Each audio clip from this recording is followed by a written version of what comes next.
Hey, you're back. I've kind of missed you. I hope that you've been thinking about what we talked about last time, about letters and using your imagination to create new things out of the letters.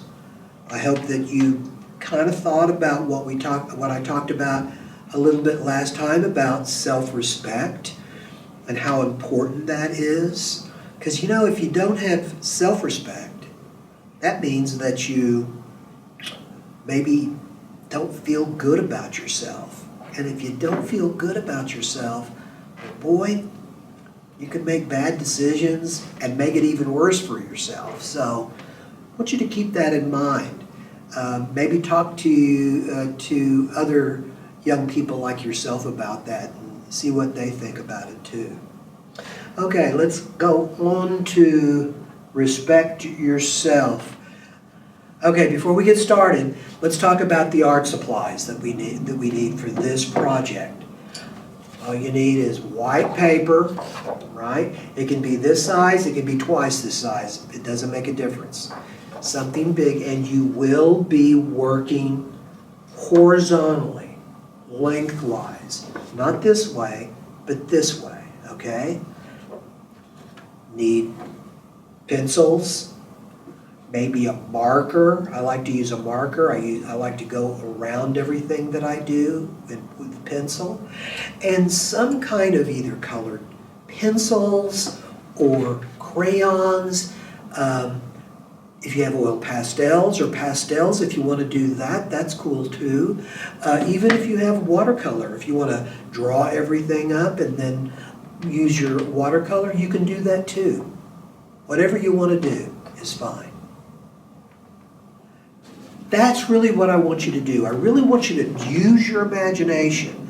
Come up with some really fun things. Everybody's kind of can be different because everybody sees things in different ways. That's what makes us unique and special. Everyone's special in their own right, is how they see things and how they use their imagination. I think that's really kind of important. Another thing too is that letters have been used in art for thousands of years. I mean, it's a lot of times, especially now, a lot of people don't think about letters. Well, letters is like commercial art or something like that. But in Japan, for centuries, calligraphy is considered a very high art. And instead of using pencils and ink pens or those kinds of things, they use a paintbrush, and they make these beautiful, beautiful lettering that are considered works of art. And in fact, some things that they use the lettering in calligraphy are so important that they frame them, and they're worth lots and lots of money. Different cultures use letters in different ways. I know that, like, we've talked a little bit about commercial art, typography. Typography is all the different ways that you can write letters. Like on, for those of you that have computers, if you've ever been on the computer and you had to write up something, in a computer they're called fonts. And what it is, it's just the different designs of the letters, right? So if you knew different fonts, you could do that in a different font. Because you could do, again, making these block letters, it doesn't make a difference what language or what font you use. All you have to do is draw it simply and then outline it. Remember? Outline it. There we go. See? And so anybody can do this, I believe. I've got my granddaughter doing it, and it doesn't make a difference if the letters are perfect, They don't have to line up. They can all be different if you want to. Because once you get the letter down, and once you outline them to make them block letters or bubble letters, then you need to use your imagination and create animals, fantastic you can do dragons or unicorns or, really anything that you want. If you see them in the letters, you go for it. And when you color these in again, you color them completely different. Each one, if you noticed over here, each one of them is really, really different from the other. And I think that would be fun too. So, keep that in mind when you continue forward with these. Another thing I want to talk to you about, and I find this really, really fascinating, and I hope you can too. I hope you do too. I was talking about letters as art back many, many hundreds of years, way before the printed book, right? At one point in time, all books all over the world were drawn by hand, right? This was before the printing press, before now they have computerized printing and you can get something print up real easy. Books can be created online, and it's so much easier. But a long, long time ago, it was like, first of all, you had to be really, really smart, and you had to be an artist too, to be able to write everything longhand in a book. And back then, what they did, what we call now illustrated manuscripts. And most of those books, the very first books, were religious books. They were religious texts, whether they were the Bible or the Quran or Buddhist teachings or all of these religious texts. They were the first books to be illustrated and became works of art. And it was kind of neat because I've seen some of these books in museums, and it's like at the beginning of each chapter, like the very first letter, let's say the line in the book is, "Today I went shopping." Well, that first letter that you would draw in that sentence, they would make into a beautiful letter. They would create this letter where you could see the letter, but they would embellish. They would put a lot of details and swirls, and sometimes they would, I remember the one I saw that really impressed me. It was a J, and they made it into a fire-breathing dragon. I mean, it was really, really cool. And so that's been going on for really, really hundreds and hundreds and hundreds of years. And so really, there's not a lot of people that do these illustrated manuscripts anymore. Of course, now we have the illustrated comics. Comics have been, there was comics for a long time, pictures and lettering. And now they have these illustrated novels where they're kind of doing some of the same things that they did hundreds and hundreds of years ago. Anyway, it was very, very cool. So how's your respect going? In the past where I've done that, I've had some phenomenal. I had this one girl that made a waterfall out of a T. With a boat crashing down the waterfall. Imagination is so, so important. It makes without a great imagination, I think, this is my opinion, it can make your life kind of boring and dull, right? I must say, when I was a kid, I used to get bored a lot. But you know what?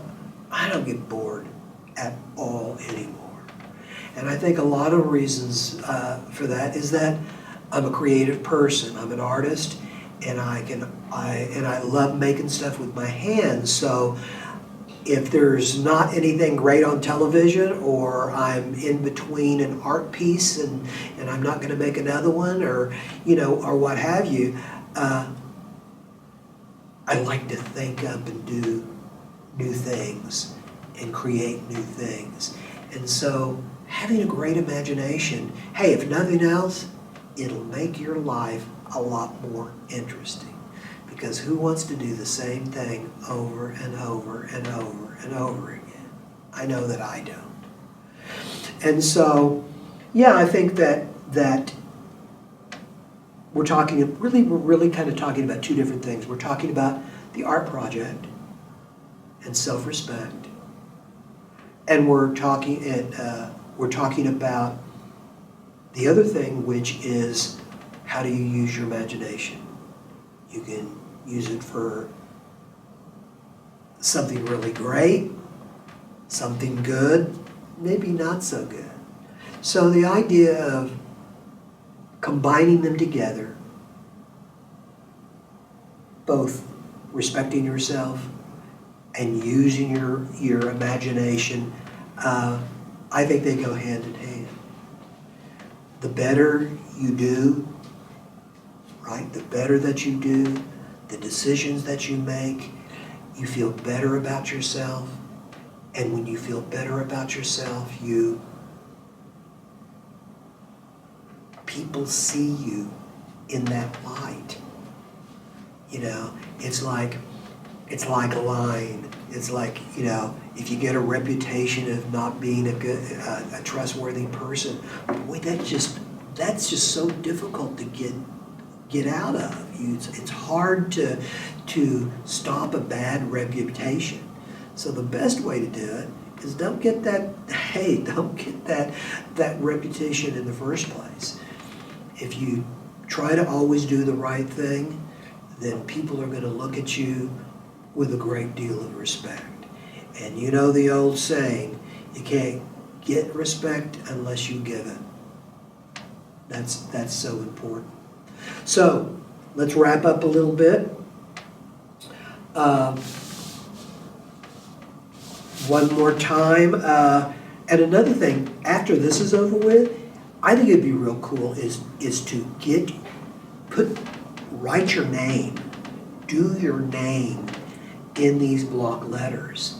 And then for each letter, come up with something that you like to do, things that you like. So if you wanted to do, let me see, the P here, I did something really simple, like a rabbit, a little blue rabbit with a little pink tail, right?